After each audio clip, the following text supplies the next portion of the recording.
There's no feeling more intense than starting over.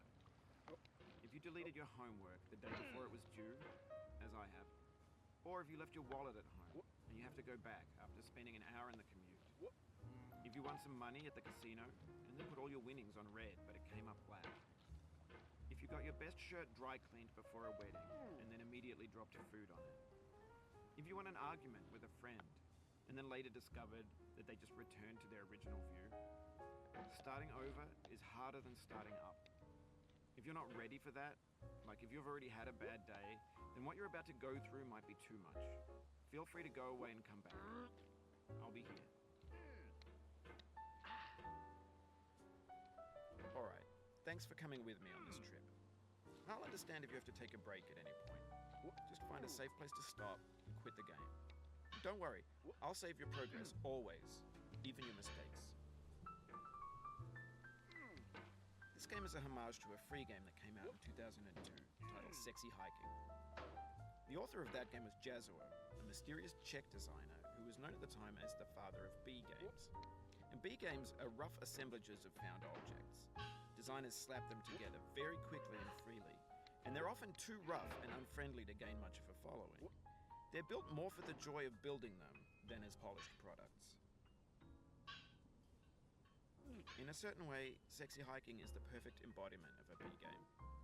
It's built almost entirely out of found and recycled parts, and it's one of the most unusual and unfriendly games of its time. In it, your task is simply to drag yourself up a mountain with a hammer. And that act of climbing, in the digital world or in real life, has certain essential properties that give the game its flavor. No amount of forward progress is guaranteed. Some cliffs are too sheer or too slippery, and the player is constantly, unremittingly in danger of falling and losing everything.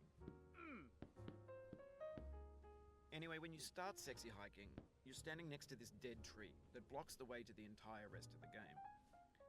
It might take you an hour to get over that tree, and a lot of people never got past it. You prod and you poke at it, exploring the limits of your reach and your strength, trying to find a way up and over. And there's a sense of truth in that lack of compromise. Most obstacles in video game worlds are fake. You can be completely confident in your ability to get through them once you have the correct method or the correct equipment or just by spending enough time. In that sense, every pixelated obstacle in Sexy Hiking is real. The obstacles in Sexy Hiking are unyielding, and that makes the game uniquely frustrating. But I'm not sure Jazuo intended to make a frustrating game. The frustration is just essential to the act of climbing, and it's authentic to the process of building a game about climbing. A funny thing happened to me as I was building this mountain. I'd have an idea for a new obstacle, and I'd build it, test it, and it would usually turn out to be unreasonably hard. But I couldn't bring myself to make it easier.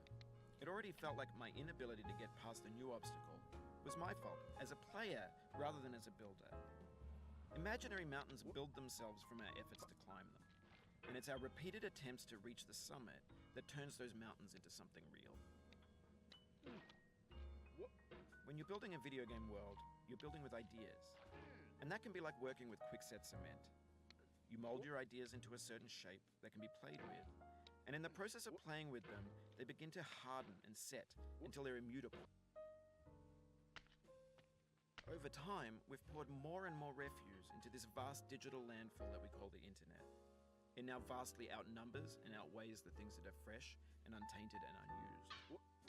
When everything around us is cultural trash, trash becomes the new medium, the lingua franca of the digital age. And you can build culture out of trash. But only trash culture. B games, B movies, B music, B philosophy. Maybe this is what digital culture is. A monstrous mountain of trash, the ash heap of creativity's fountain. A landfill with everything we ever thought of in it. Grand, infinite, and unsorted. No. There's 3D models of breakfast, Gen X's fanfic novels, scan magazines, green screen Shia LaBeouf, banned snuff scenes on LiveLeak. Facebook's got lifelike bots with unbranded adverts and candid shots of Kanye and Taylor Swift mashups, car crash epic failed GIFs, Russian dashcam vids, discussions of McRibs, discarded, forgotten, unrecycled, muddled, rotten, untitled.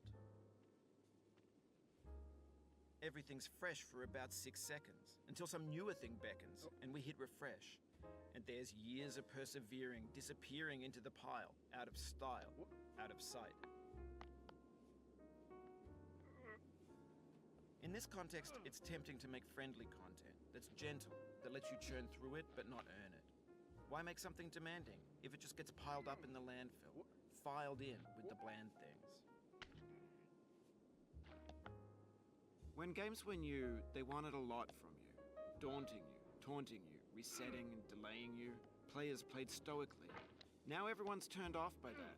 They want to burn through it quickly. A quick fix for the fickle. Some tricks for the clicks of the feckless.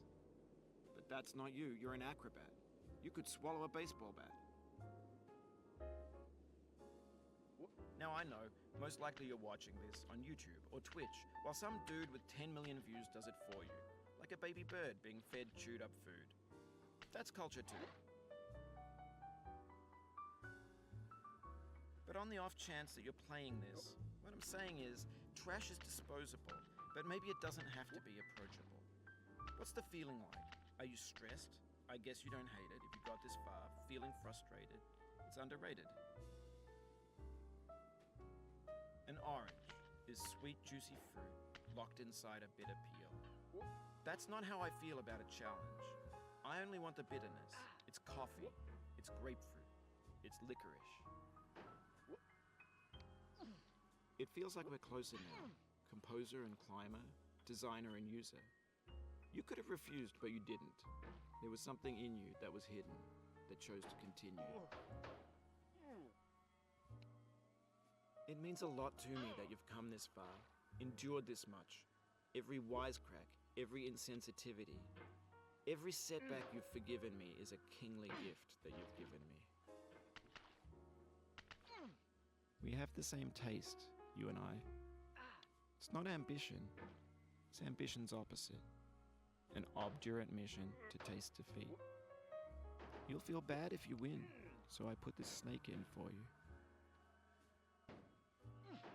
Have you thought about who you are in this?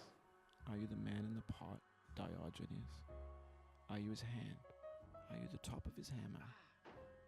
I think not.